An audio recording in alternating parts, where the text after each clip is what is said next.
Hi, I'm Callum Jackson from Allsee Technologies, and today I'm joined here by some industry leaders in the digital signage sector, and this is our latest episode of the Digital Signage Debrief.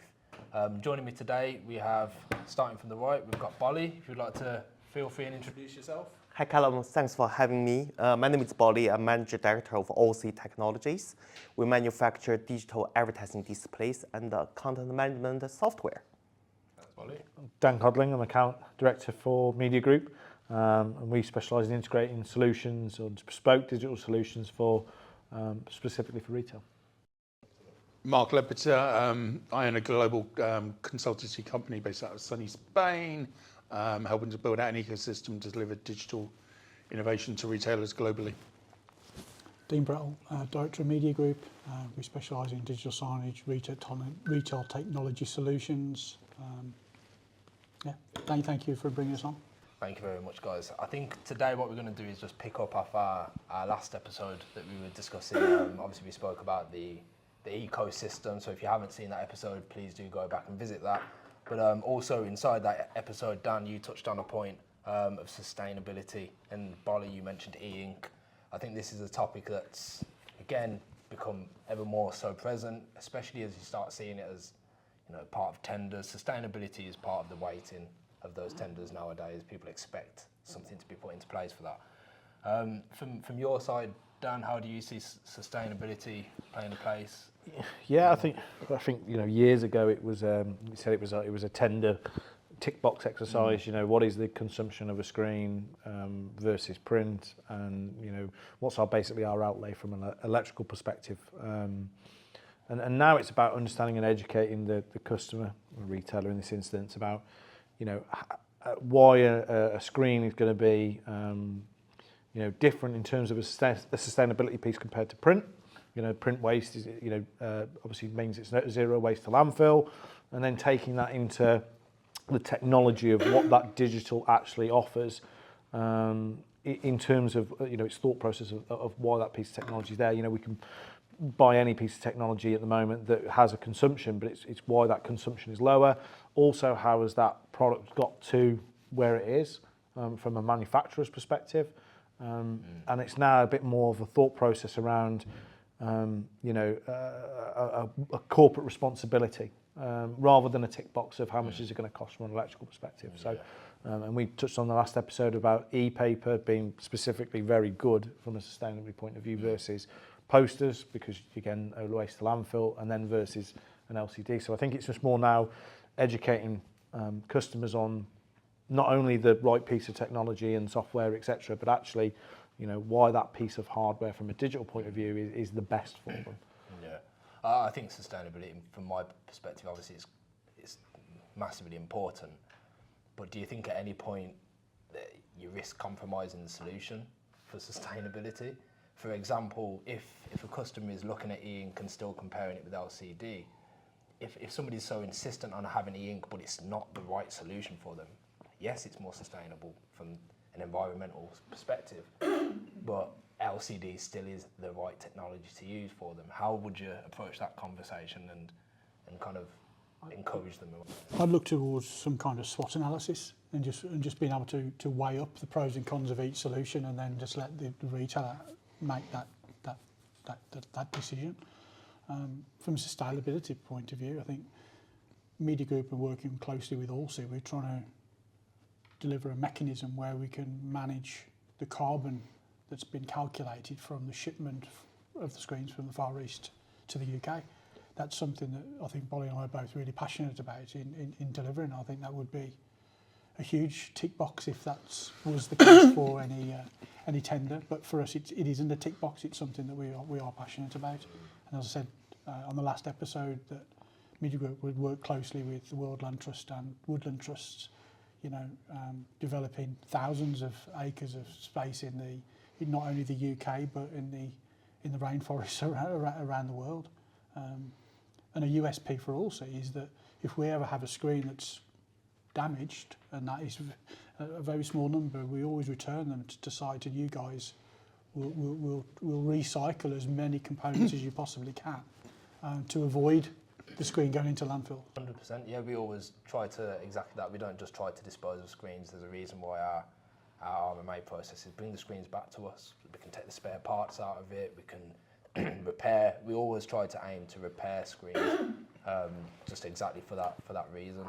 And you know, of course, I think with sustainability is you do have to have some sort of, I suppose, encouragement to do that from a manufacturing perspective. Baoli, what challenges do you see that sustainability brings from manufacturing, but also what opportunities does it bring as well? Oh, brilliant.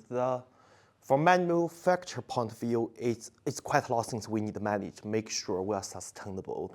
For example, from material we use, even from simple package, we have to make sure it can be recycled. That's minimal we can do, which Dean mentioned as well.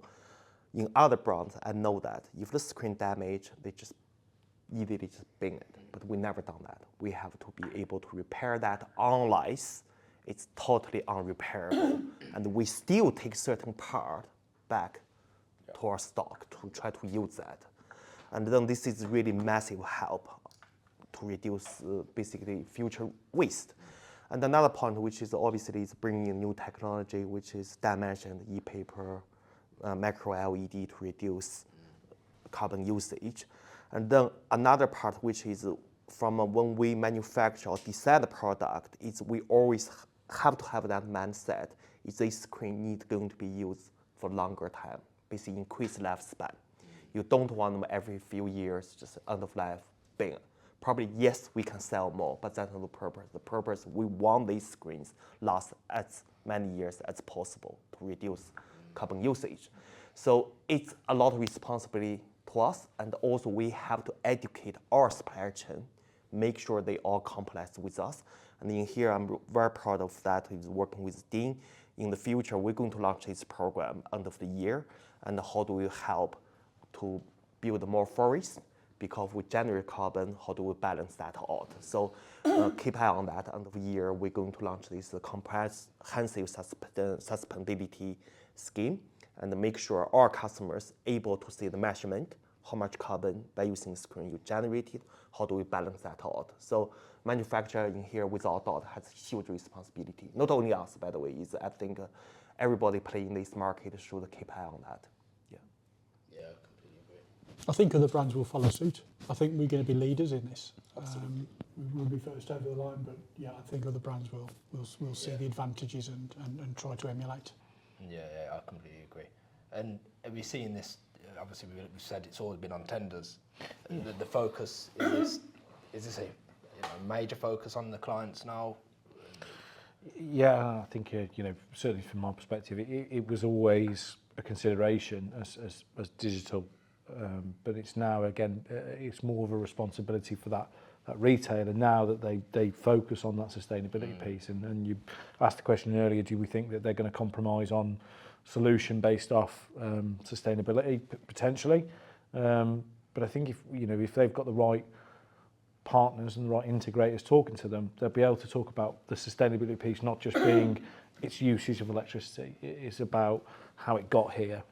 What are the components made of? What are and as long as the retailer consultants educate the customer correctly, really it's not going to compromise on the solution because yes, there's going to be a calculation showing how much usage it's got, but actually if you can evidence that versus print as an easy one or versus a different piece of technology.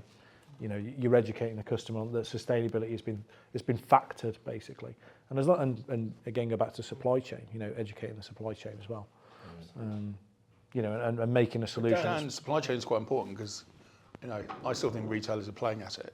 I think they nod and smile. They say they nod, and behind the scenes, I don't think they really care. Yeah. I know a particular toy manufacturer, really sustainable products. They're making now using bamboo. Yet, when they're rolling out screens in New York for some of their stores, they were shipping the Samsung equipment from Scandinavia. We actually worked out that 10 screens on a pallet actually consume something like 1.5 tons of carbon. So you can have the most sustainable screen in the world, yet the retailer, because they've got the supply chain, shipping kit all around the world. Because it wasn't one to bother.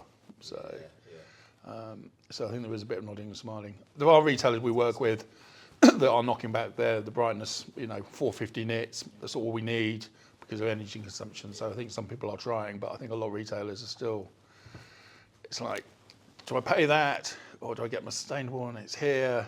Actually, the non-sustainable one is a little bit cheaper and I've got my target to hit, so I'm going to pay that. But then you throw in media network and it's like, well, actually, I don't really care about power consumption because I'm going to make 20 million quid or more on advertising revenue. So, but I think it does drive improvement in technologies in both ways, both from an energy saving, from the cost perspective, but then also you have the argument for it also being from the sustainability perspective. And Baoli, from a technology and the way that technology improves, we've done it with our screens, our new outdoor screens. They're going to have local dimming now, which means that they're more energy efficient. Again, points back to that sustainability. So as much as it can also be a bit of a thorn and a bit difficult to navigate around to a degree, it does also open that opportunity to new manufacturing processes, new technologies. Like you mentioned there, it might be a lower brightness screen. We might have the local dimming to save the energy costs, the e-ink. So we're seeing these new future technologies coming into play now. Are we seeing energy and sustainability part of that thought process when developing these products as well? Are we seeing that energy is always going to be now considered for any new products and making sure that they are efficient in that essence as well? Yeah, from my point, 100% is when we design any product, first one is you need to think how much energy is consumed.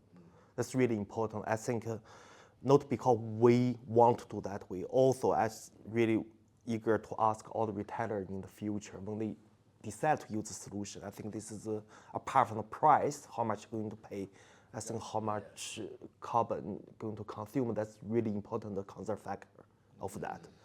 And without doubt, yes, we have to think that any new technology bring in have to have a carbon, consumers. But it's that consultative approach with working with retailers in its infancy when they're looking to deploy new digital signage, because the government are actually challenging some of these retailers to reduce their carbon efficiencies. Must be. So working with those, we're actually assisting the brands to actually conform to the government requirements. Absolutely. But Callum, it's all about the building blocks. It's just like you guys build the most sustainable screens, use the most efficient CMS so you can turn the screens off on the night, use the most efficient way to install it. I have a retailer that doesn't use AV people to install them. The screens get installed when the electrics go in, so electricians do them. So it's all those little bits that add up to that's a sustainable way of AV. The screens go off at 6 o'clock at night when the store closes, comes back on at 8 o'clock.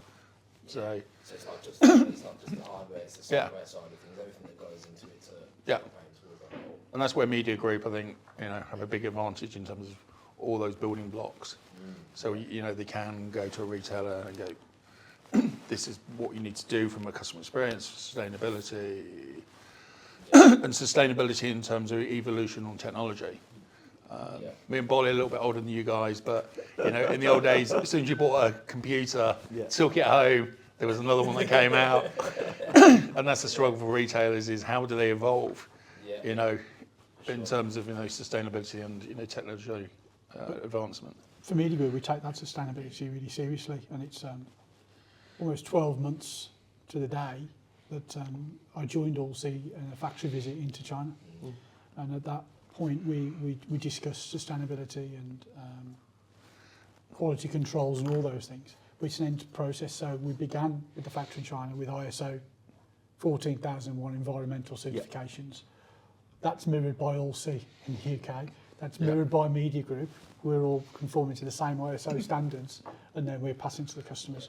There are businesses out there, dare I say, that will rely on that first point of ISO accreditation, but it's a long way to travel from China to the UK, and from the UK to be integrated into 1,000 stores around the UK. We ensure that sustainability piece is as efficient as it possibly can be.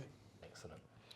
And it goes down to probably just even at the back end of that, the maintenance aspect of installations. We're talking about support for the retailers for online, and making sure that it's on and it's playing live, because ultimately that feeds into the revenue, etc., that can be made on the back of it. And the reason they have those displays. But then you look at like regionalised maintenance versus centralised. And that's a key thing, because again, if you've got teams based out of the south of the UK, but they're trying to maintain stuff at the north end of Scotland every month or every other week, it's not been thought out of. Whereas having regionalised management of maintenance is much more controlled. But it all factors into the same point, that it's sustainability for the customer, and they might not see all of those things, or it might not be visible to them, but it's about them understanding that everybody, as part of their supply chain, has thought about that as well. Yeah, trying to limit it. Yeah. I think we've really covered sustainability well there, and it's interesting to see what direction it's going in. But Mark, I also wanted to kind of bring this back now to a point where you've said, how do retailers evolve? And now we start looking at, how do we future-proof the technologies that we've got in the stores as well? Just off camera, Dean, we've had this conversation about a project that us guys are working on together at the moment. How are we starting to put the products into customers and make sure that it's going to be suitable for them in 5-10 years time, and we can kind of expand onto that as a solution? How do we future-proof all these solutions that we start putting into the customers? Well, there's one project we're working on at the moment where we're working directly with the client's furniture manufacturer. So we determined the exact screen sizes, all bespoke, to fit into that furniture. We created them aesthetically we changed the bezel colour to be able to match the furniture, things like that. We worked with the CMS provider to ensure that all the aspect ratios were correct, because there were 6 or 7 different stretched size displays, and that's worked really well. That's being delivered as a proof of concepts next week, so it's working well. Excellent. And it's again, when we talk about layering the right piece of technology, and future proofing, we have to listen to the customer. The customer will probably have a view of what they're after, but actually, what is it the customer experience? What do they want the customer to be experiencing today? What do they want to experience in 6 months' time?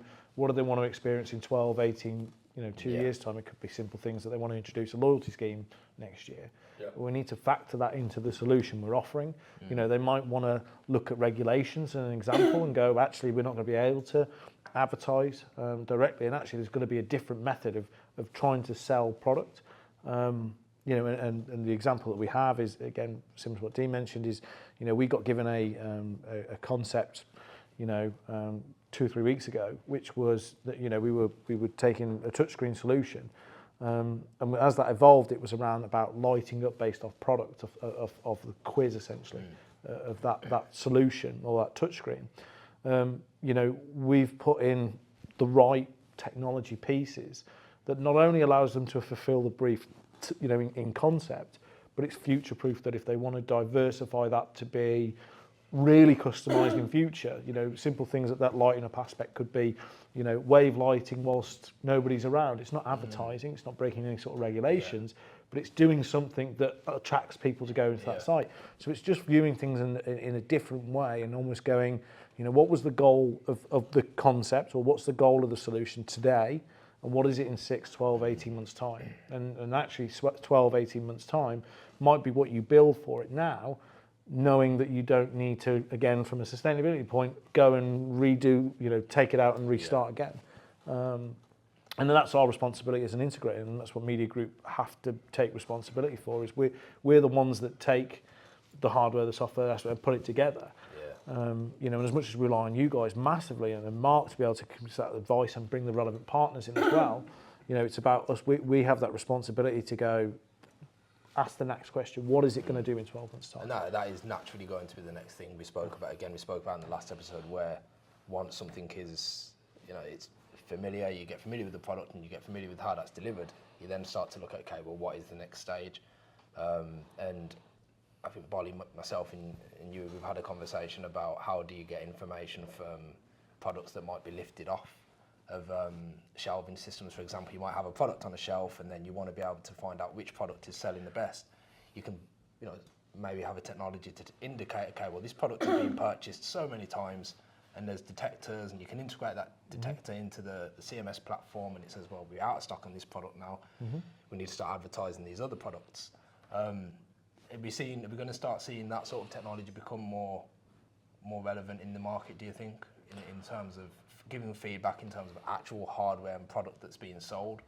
We talked about data. On the last episode, we talked about retail media network as an example, and how broad it is, and really what it comes down to is advertising and targeted advertising, and that technology piece plays a massive part. One, either from stock levels, etc., as you mentioned in the example, or recognising who's in front of the screen and basically giving back to brands about how their advertising is performing versus product placement. And you've got to measure that as well, though, Dan. As well, it's kind of, I think, retailers. I think we've got to take a step back. I think kind of going forward, it is around how they build the stores, how they want the stores to work for them. We're working with somebody at the moment, and how you measure ROI is going to be very interesting. But we have a furniture company, opened some stores in Scotland, done particularly well. They're opening a store in Glasgow in July, 78,000 square feet. So they come to us and said, Mark, can we work with the ecosystem? We want to build a children's play area, 600 square metres. And we're like, what do we do? We're thinking about putting a whack-a-mole game in there, interactive, using part of the ecosystem, a company called Curve. And we're going to do some gamification. and the clients say, Mark, if we build out a play area, and it's 78,000 square metres, that can leave mum and dad to wander around the stores knowing that little Johnny's happy playing on his game. But how do we measure putting £20,000 worth of tech in to how many sofas we're going to sell? What's that direct correlation? And that's the problem. The client's going, we know we're going to sell more sofas because we've already seen it where mum and dad are trying to buy a £5,000 sofa, and they're like, yeah, we'll do it on finance. So, yeah, little Johnny, can you stop putting your ice cream on that sofa over there? And they're trying to do a big purchase. And that's where I think retailers struggle sometimes. I think just on this whole, it's like, we want to do this, and I've got to go to the FD, and it's going to cost 50 grand. And he's going to go, well, when am I going to get my money back? Is it a 4-year payback? And, so, I think there's still some big challenges ahead for retailers. Sure.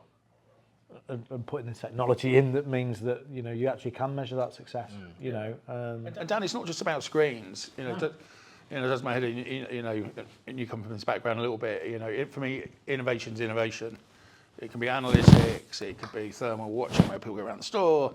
It could be vending. Working with a global cosmetics company at the moment that have concessions in certain stores, and they're like, Mark, what can we do around gondolas? Because the gondolas are getting smaller. Do we have a smaller screen? And I'm like, well, unless you've got half decent content, take the screen out. And they're like, yeah, but hang on a minute, you're meant to be selling stuff, not just selling stuff. And I was like, yeah, but that goes back to customer service. There's no point having a screen if nothing to advertise or nothing to promote, and It's got to have purpose. Yeah, and that's where I think the AV world needs to be a bit cuter, is innovation meets store build, meets furniture design. As Dean said on the project that Media Group are working, they're actually working with the furniture designer, and that's how this will look. So. And I think we're seeing more and more of that. I think the furniture piece, again, we mentioned it quite a few times, but it's integrating it all into a single piece of furniture, making it look seamless and almost subliminal in a weird way, like digital signage, which is a little bit more subliminal and less in your face, but you still really do notice it, and it's still attracting attention. Yeah, and we talk about layering technology or future-proofing solutions.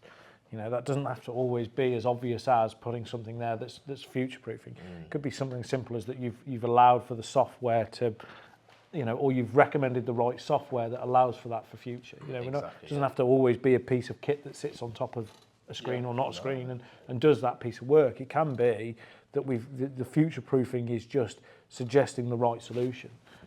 For a long-term perspective. And I think if you guys, we mentioned it, I think on the last episode around the or this one about the new outdoor unit, and the fact that design from a sustainability perspective and from a logic perspective and from a maintenance aspect is all well thought out, but it's also the fact that it's got a design to allow for sensors, cameras, etc. that allows for that you know, it's subtle, it's small, but it's allowing that long-term thought process. Yeah. You know, that if a customer then says in 2 years' time, I'd like to be able to do sensors, they haven't got to rip out the kit and start again. Yeah. They open up the Yeah, unit, yeah. they install all the cameras already installed, Yeah. the sensors already installed, and it already links with that software and it's already been developed. You know, and that's, it's not just selling screens anymore. It's not just putting screens on the wall that can change content. And you know, all of the future proofing is about doing it without it coming at such a cost that the customer is frightened to think about the future. Yeah. Callum, also, I think you've got to educate the retailer, and it's a tough one because, you know, there's only so many bodies within Media Group and Lead Consultancy, but we need to educate the retailers in terms of, you know, where the first port of call, because if AI comes out, and I'm a procurement person there sitting at, you know, a supermarket, you know, do I go and talk to my IT vendor who's not going to know Media Group or Lead Consultancy, and that kind of goes down the cul-de-sac? It's kind of, you've got to educate these retailers, go, first port of call, innovation, you go to Media Group. Because it's so difficult to try and join the dots. You know, when we can't be everywhere, we can't be with IT vendors, you know, we've built out a solution that hopefully we touch all the, you know, the spots that the retailer need, but you know, I think it's an education exercise, continuous one. Do you think retailers will start employing innovation and areas or departments that will sit there and start going and thinking about innovation and thinking about the future? Or do you think they're going to stick away from it and let that be? Oh, Dan, I think it's, you know, it's a bit like, you know, Yawnfest on, you know, omni-channel. You know, a few years ago, there was all these people popping up, I'm an omni-channel manager. It's like, so what are you doing then? I don't know, but I'm an omni-channel manager. And then they all disappeared. And I think that's the issue for retailers to get their head around as to, you know, they all go, I want this, I want that. And it never actually happens because they just can't align the pieces internally. You know, I deal with a retailer and it's like, I swear, you know, that they've probably got, certain people got to turn over the, you know, same meeting room with the same job title, because you've got retail manager, director, then you've got head of customer transformation, then you've got head of customer success manager, then you've got store development director, then you've got store design. And it's like, well, which one of you is going to make the decision? And that's why it never happens, because they can't align as to what they want. Marketing will blame IT because IT said no, but they didn't, you know, marketing didn't go to IT to start with, you know, and then the IT will then go, well, it's not our fault, you went and tried to buy something without speaking to us. So it's kind of who owns that strategy. Like you say, who's the AV expert within a retailer? Yeah.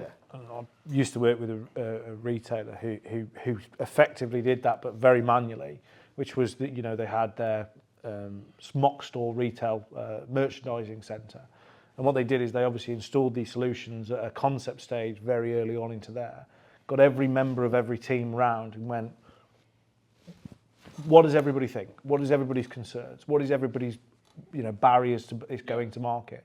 And it was effective because you got the truth. You got, you know, store designs issues. You got marketing's comments. You got, you know, properties discussions. You got customer journey. You got all those people saying, well, I don't like this and I do like this and I don't like this. And then you would have a champion, which is your innovation, sit there and say, okay, well, there's no way in the world we're able to deliver that from an IT perspective. There's no way we can deliver something that is going to be, I don't know, so robust against an attack that therefore you can't do this. So we can deliver everybody else's parameters. So if we just appease your area, are you happy that this goes in? Yes. And then within weeks, it was in store because you got past the barrier early. And, you know, all of these areas have roles to play. One, to make sure that the customers are happy and make sure that they drive up their market share and all of the really logical stuff, but all have different priorities. And when we talk about future-proofing, you know, that at the moment is nobody's job, really. You know, somebody might be thinking about innovation, but they won't be thinking about 2 years' time and what. In 5 years' time. We're actually updating the loyalty scheme app in 2 years' time. Okay, well, let's think about that in 2 years' time. What's that app going to be doing that will help from a digital perspective for, you know, triggering content, you know, and it's not just triggering content based off, you know, the demographic, it's triggering it based off their loyalty scheme, you know, and these are conversations that we need to be having with retailers is going, let's just get everybody in that room, and let's just, we talked about on the last episode, getting brands and retailers in the room and talking about what they want. And probably retailers, probably getting everybody back in the room from each department and going, what does everybody want to see from this? What do we want from that? But that's always a challenge with too many stakeholders, because they're all going to want to have technology do something that's relevant to them directly then, because they don't see outside of the box and other departments. So it's always great when we engage with a client that does actually have an ultimate decision maker, someone who's going to control the room and deliver, we would assist to deliver the solution, because otherwise it's a bum fight. And you have to have somebody championing what you're doing, from a digital perspective, or even technology in general. Take digital out of it. From a technology point of view, you have to have somebody championing it in every customer, and they have to be a decision maker or a very key stake in decision making. Because otherwise, it is a constant circle of, we love to do this, we put it into trial, we come out of trial, we don't do anything with it.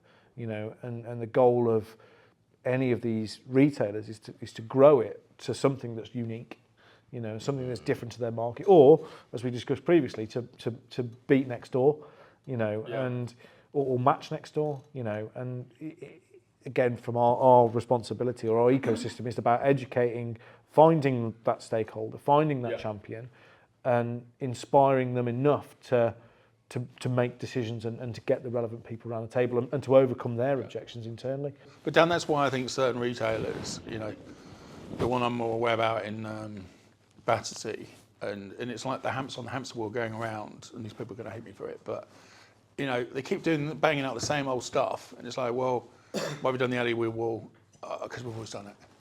And you need to find those people that you can educate them, as I say, so that you can actually build out innovation. Otherwise, it's just, you're going to keep churning out the same old stuff, because one, there's too many roadblocks, and it's just like, I can't be bothered, because I want to do this, but I'm going to have to go and speak to M&E, or I'm going to have to speak to these guys, and I've got my day job to do, and I need to get this store done, and they were late telling me that store's going to be in July, and it's just like, let's just buy an LED wall. And I think that's part of the issue. Yeah, but again, is opportunity, and Bob touched on this as well, is that retailers before, they look at next door or over the road, and their competitors over the road or next door, and they go, well, they've got a 15 square metre display. I want a 16 metre square display. Why? Why do you actually want that? What are you trying to achieve? I want more customers to come in here than they do over the road. Well, don't just buy bigger, buy the right solution. And then layer it with the right piece of technology that means that then people will start coming through your store.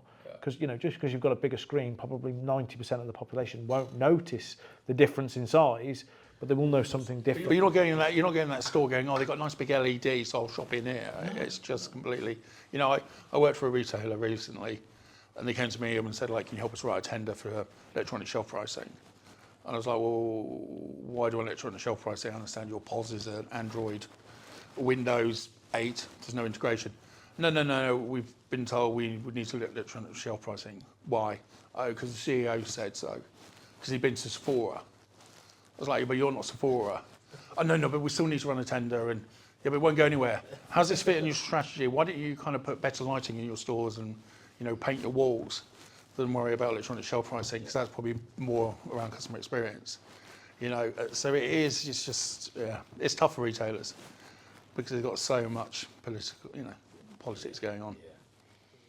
I just quickly share one point with the future proofing part. Recently, I worked with Dean, another project.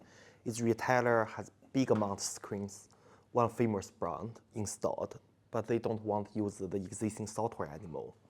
Challenge is that how can they going to switch another software?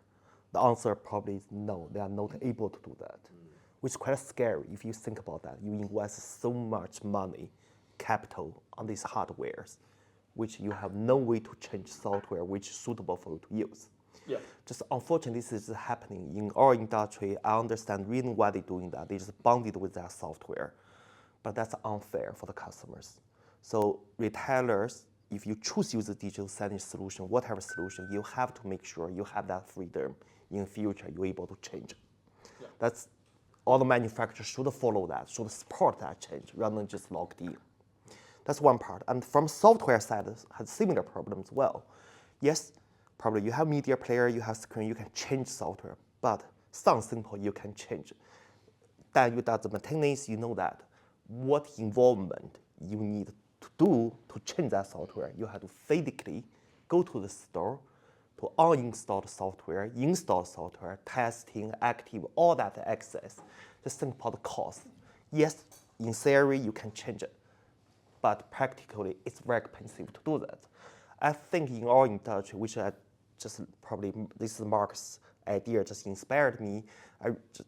I back this point, which is the mobile industry you worked with. I remember early stage 90s, I had my mobile, which is if I want to change my mobile number, impossible. You have to destroy your card, buy a new card, which is a new number, which now it doesn't need to be, right? You have keep same numbers, which is brilliant. So I think software industry, talk about CMS software, should following exactly same trend. So what you do is you should allow the customers easily uninstall your software, install third-party software without visit shop. Should to do that.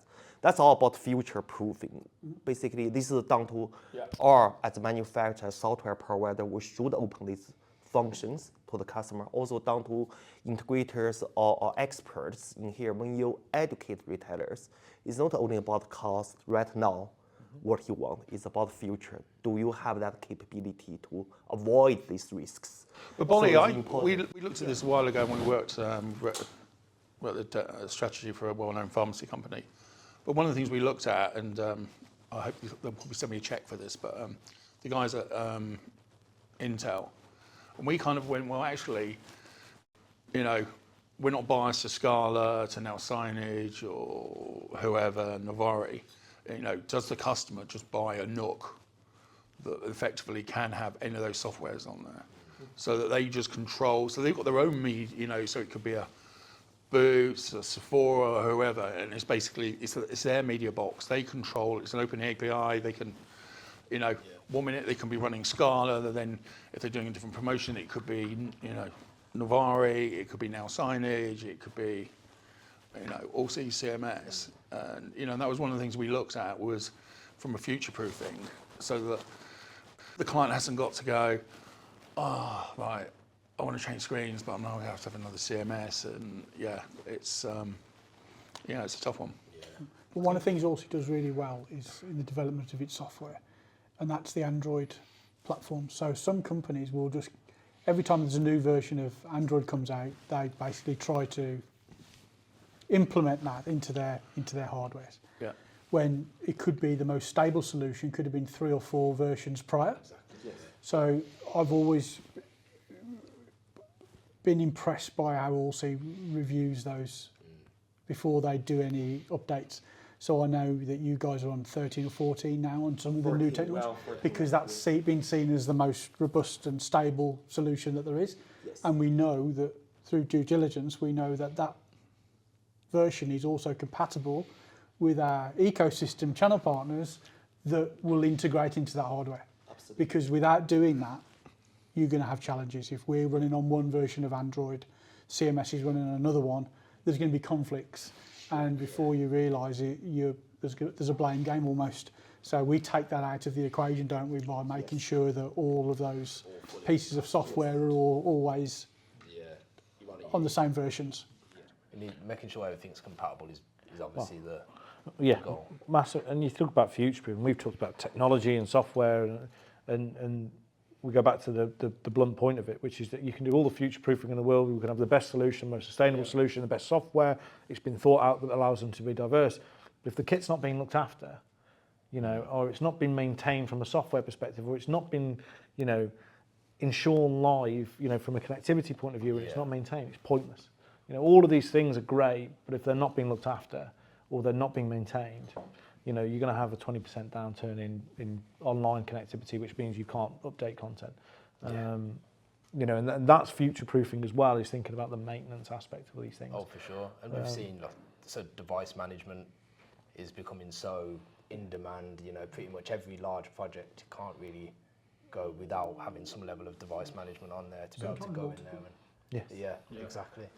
We've just we're working on a project at the moment that actually has 3 pieces of software on there for remote device management. To be at Fullscapes and for future-proofing as well. It really opens up, similar to what Baoli was talking about, if in the future you need to look at alternative software or additional software, then it allows us to Or do it remotely. You know, historically, you'd have had engineers going out to site to do all those manual changes that Baoli mentioned earlier. Right now, we've got screens in the field that we could be changing CMS platforms in a couple of minutes, all remotely. And then we talk about the challenge that Mark threw into the equation, which was that, you know, typically customers are not starting from nothing. They typically have platforms and hardware already in the space, you know, and if we're talking about trying to centralize that solution, you know, whatever the platform is, you know, or whatever the hardware is, you know, it has to be built in such a way where, you know, it's, again, it's sustainable thought process. It's allowing for them to be flipping over CMS platforms. They could still have multiple CMS platforms.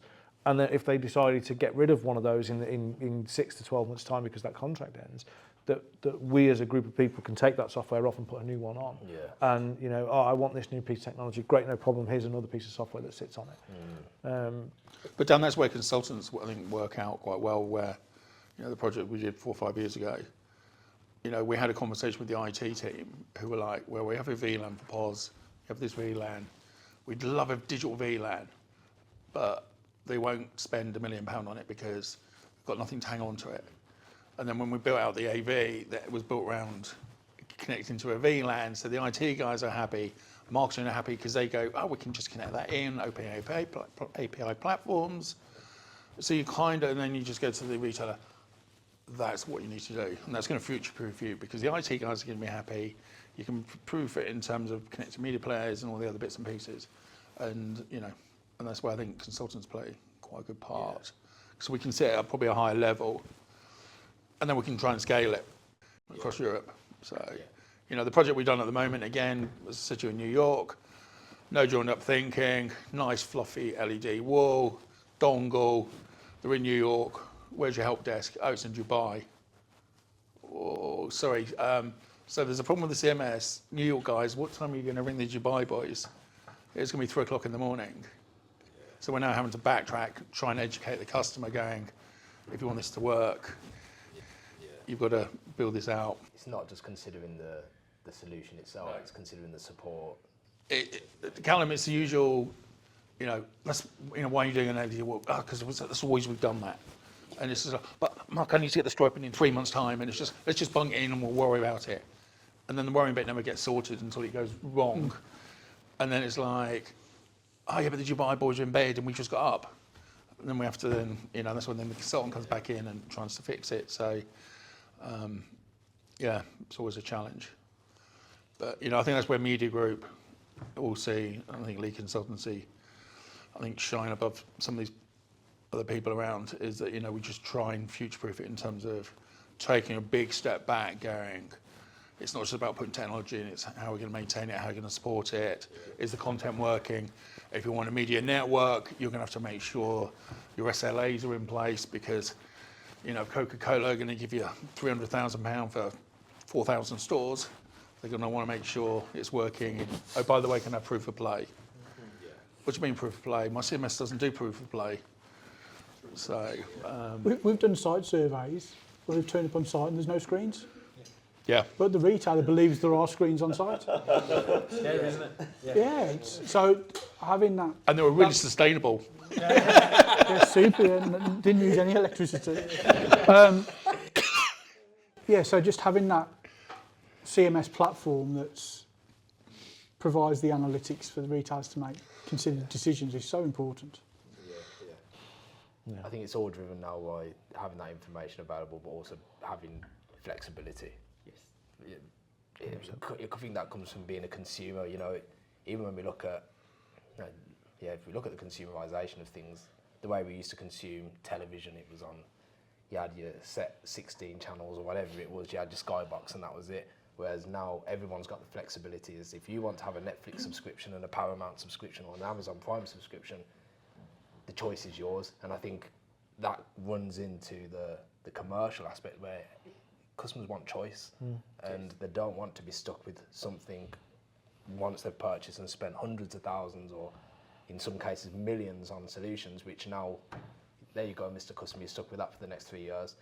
I don't think that cuts the mustard now. You need to have that mindset of, look, you have this for now. You go in with the thought process at the start of speccing these solutions and say, this is where we are at this stage. However, in 3 years' time, we can go down that route, or that route. They're all open to you. Yeah, longevity thought process. Yeah. And, you know, and not manually. You know, maintenance shouldn't be. The maintenance aspect of all of those things is, you know, it shouldn't be a manual thing. You know, a lot of it should be controlled remotely. A lot of it could be dealt with remotely. A lot of that could be information coming back through AI powered, maybe triggering certain priority lists, rather than, you know, maintenance at the moment, or maintenance of what I've seen from a lot of companies is, you know, just sending guys on the road, you know, and it's like, again, we go back to the sustainability process. That's not long-term thought process. That's not the right solution.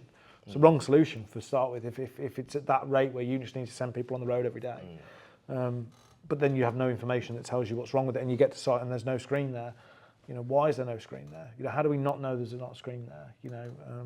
Or it simply needed a reboot, which you can do remotely rather than driving up to Inverness to turn the power on and off. We can't expect the clients, the end users, to be able to do some of these functionalities, but just by developing our software, it just means that, you know, this isn't a 2-3 day job. It's a 15-minute job to access a screen, determine what the fault is, and Deal with it. It's a much smarter way of working, I think. So I think we've pretty much covered the topics that we wanted to discuss on this episode. So again, thank you guys for joining. Really appreciate it. Some really useful tidbits there that they've been discussed. And again, viewers, thank you for joining in. See you next time. Thank you. Cheers. Thank you. Thank you.